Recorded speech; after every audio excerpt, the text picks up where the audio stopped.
Snapping triceps syndrome is a rare orthopedic condition that often goes unrecognized. It occurs when a portion of the distal triceps muscle dislocates over the medial epicondyle of the humerus as the elbow bends. This causes a distinct snapping sensation, sometimes accompanied by pain. Most cases involve the medial part of the triceps, and the condition frequently coexists with ulnar nerve instability, which can lead to numbness or tingling in the hand.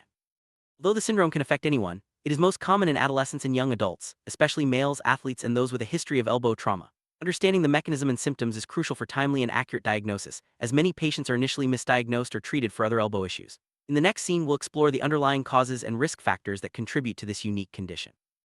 Snapping triceps syndrome is influenced by both bone and soft tissue factors.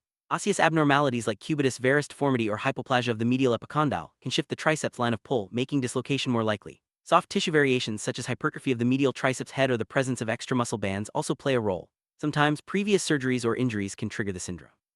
Diagnosing snapping triceps syndrome requires a careful clinical exam, often supported by dynamic ultrasound imaging, which can visualize the snapping in real time. MRI may help identify anatomical variations, but it's less useful for dynamic assessment. Many patients are only correctly diagnosed after failed surgeries for ulnar nerve problems. Recognizing the interplay between triceps dislocation and ulnar nerve instability is key to effective treatment. Next, we'll look at treatment options and surgical strategies for resolving this challenging condition.